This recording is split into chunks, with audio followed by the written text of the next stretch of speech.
right, welcome back, folks.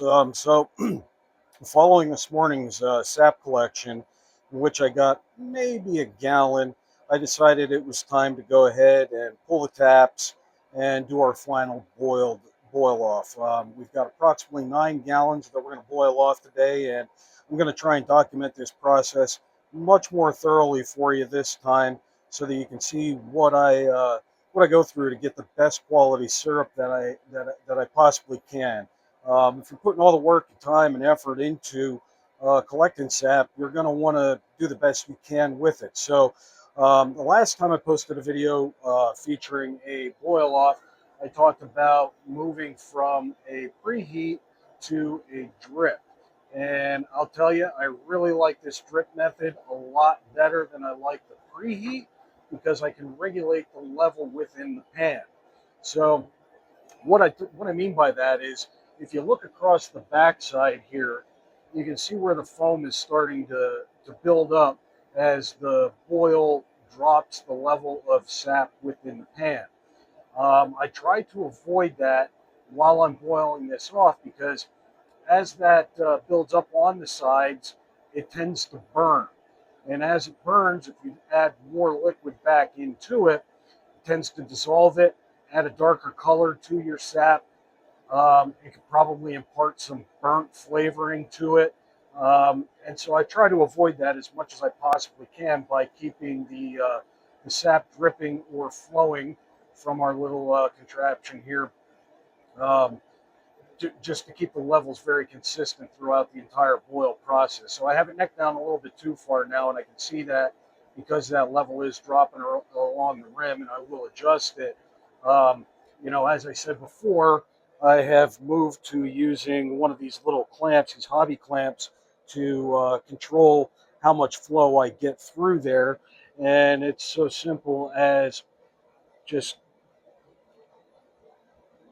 giving it a bit of a squeeze, try and get this in frame here as best I can. But as I squeeze that, I can slow down or, open it up to speed up the amount of flow I got. So there, we're a little better than a drip. I'm going to let that run for a little bit and see how that works out. So one other modification I made here, since the last time I boiled off, is I added bricks to each side of the pan. The reason I did that is I noticed there was flames curling up across the ends, and that's where I would get my burning and scorching along the rim of the pan, and the buildup of that foam and the nastiness I don't really want as a part of my finished product.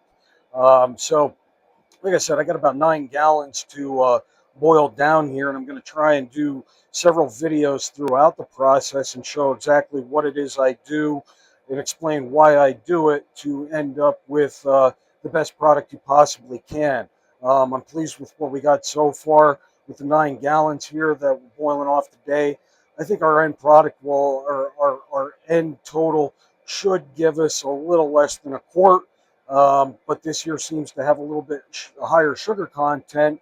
Time will tell. We'll see what we finish up with as we go through the process. And as of now, the boil is well underway. It's been boiling for less than an hour.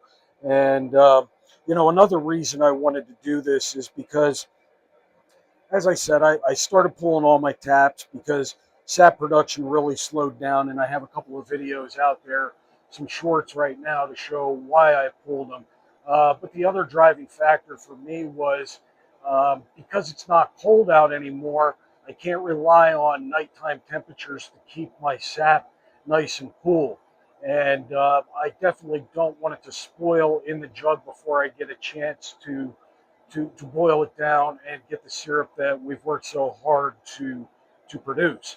When I did dump the first initial probably 2 gallons into the sap container, it was starting to get mildly cloudy, which is a sign that it's starting to spoil. So I don't want to sit on the sap that I've taken the time to collect any longer than I have to at this point. So it's best to shut the season down and just do honor to the trees and the effort and the work that we've put in, and get the best quality out of it that we can. So like I said, I'm going to try and do several 5-minute videos or so throughout this process as I finish up here this year and give you a good solid idea of how it is we've come to have a finished product. And, you know, thanks for coming along on this trip, and more to come.